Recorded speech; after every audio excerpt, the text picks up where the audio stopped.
You may lose your family. You may lose other things. This is why he says, whoever does not take up their cross and follow me is not worthy of me. Whoever finds their life will lose it, and whoever loses their life for my sake will find it. Challenging words, important words. Whoever does not take up their cross. Now, that specifically in the Bible context, your cross is how your life is affected in a challenging way because you're a Christian. Now, I realize there's other crosses. Could be in relationship, could be with money, could be with health. There's all sorts of things. And they're truly a cross to bear, because as a Christian, there are ways to bear that even differently maybe than someone who doesn't believe in God or doesn't trust in God. Because the bottom line is that the love of God's going to sustain you through everything in life, all of those challenges, but especially in sustaining you in your Christian witness, and to not shy away from that. Jesus then is, and what he does say is and one thing too about Jesus' words, he doesn't bring heaven on earth, okay? I think sometimes people get into trouble in their relationship with God because they their expectations of what they think he promised isn't what he really promised, right? Okay, that's why certain kind of on the edge Christian religions that are promise prosperity if you become a Christian. I don't think so. Or health, or the new Cadillac, which is, that kind of thing, right? God didn't promise heaven on earth. Reality says as a Christian, your life on earth might be more suffering, might be rougher.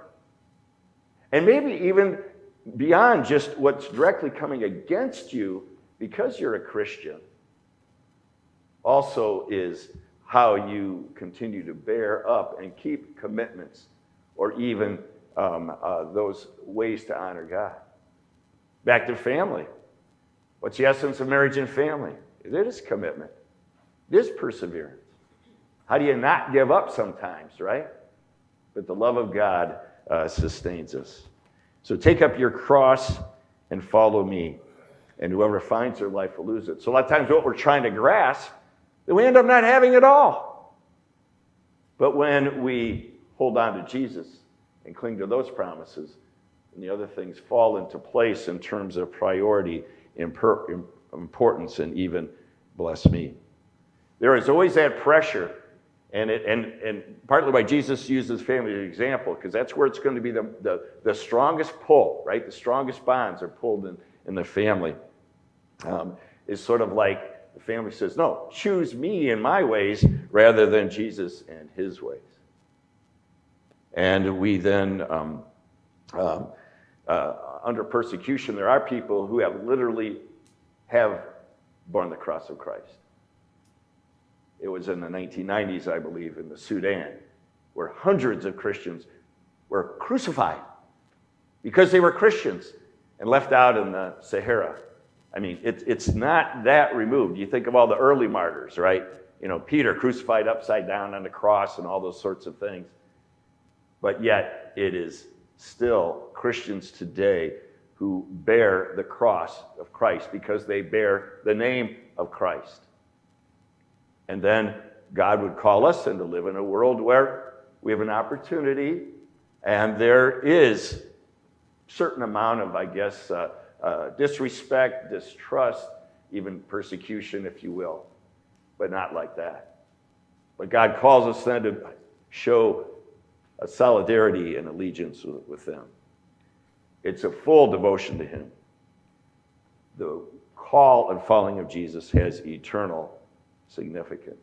Even when he says, whoever welcomes you welcomes me, whoever welcomes me welcomes the one who sent me, that's God the Father. And to give even a little one a cup of cold water. The context really is a Christian missionary, someone who's in need. We apply it to anyone that's in need. And to understand that it's the cross of Christ that makes a difference here. He bore the cross. He took our place. He stood in our stead. He gives us forgiveness and life. And so in this challenge, by the way, his challenges are exceeded by his promises. His challenges are exceeded by his promise. But he's also saying it's difficult and dangerous to be a missionary.